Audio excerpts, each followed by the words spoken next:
Life is serious. We call it life or death. Somebody asked me one time if I had a good description of life. I said, yes, I think I've got a good one. Life is the struggle to keep death at a respectable distance.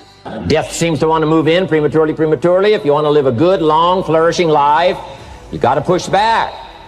And we're dealing with some serious matters here. So we can't just, tell the latest 10 jokes and just go home. We're not here to entertain. We're here to instruct. We're here to grow. We're here to learn. We're here to get the best we possibly can. Serious. Life is serious. The future's serious. And I'm asking you to take it serious. Take your own future serious. What you can do for your family, take it serious. This is serious business. Next, number 1 was get serious. Here's number 2, get smart. Don't miss the training class. You say, well, I've already been to one of those classes. I've already heard it. I got a good phrase for you to take home. That's no sign you got it. Just because you've listened to those millionaire tapes one time is no sign you've got it. I'm asking you to listen to them over and over and over. I'm asking you to dedicate yourself to a new level of learning. Study, learn, grow, change, develop.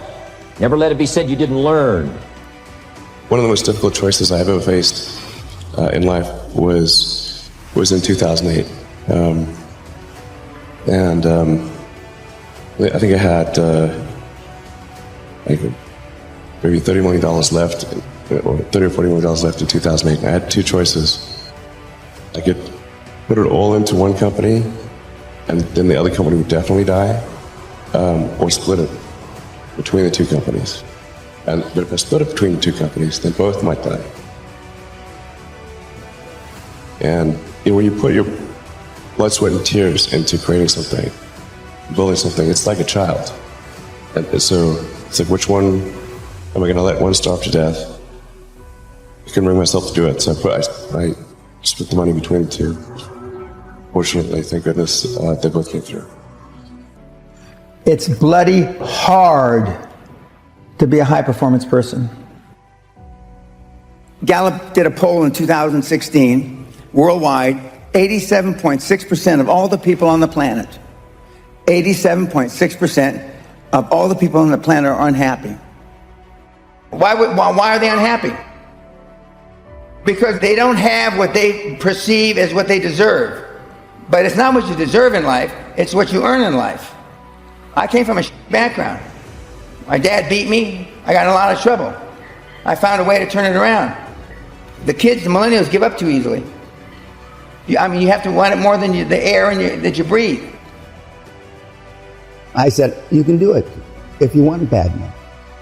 The operative part of that is if you want it bad enough. And virtually everybody that's ever come to the seminars never wanted it as much as I did. Nobody was as hungry. There's an ancient script that says, without a vision we die, and if I can get people caught up in thinking about where they would like to go, who they would like to meet, the kind of income they would like to have, the kind of money they would like to share, the kind of skills they would like to develop, the influence they would like to have, the reputation they would like to build. Would you like to be an entrepreneur, or would you like to have a masterful management career? Would you like to be a better parent? What kind of influence would you like to have on the people around you? Do you like to influence the industry you're in? Right? If you want to solve your problems, you got to learn. If you want to take advantage of an opportunity, you got to learn.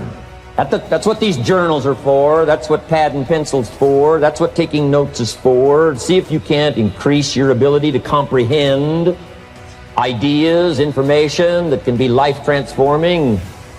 Don't miss the opportunity to learn. Take a good key phrase home, use it in your training. Don't be lazy in learning. Don't be casual in learning. If you've had a bad week, just sit down and ponder that for a while. Study it. See if you can't pick up some ideas from a poor week and then make a better week. Learn from your own experiences. One way to learn to do it right is do it wrong. I mean, that's one way to learn to do it right. Do it wrong. Now, the key is don't let it take too long. If you've done it wrong for a year, we suggest that's long enough. You don't need another year just to prove a point. No, 1 year's enough. Learn from your own experience. Call didn't go well. All the stuff. Guess what they did when they finished that call? They made another call. What else could we do to make it better? How could we possibly improve? This is called the possibility for life change starts with education. Don't be lazy in learning. Don't be lazy in picking up the ideas. Learning is the beginning of wealth. Learning is the beginning of life change.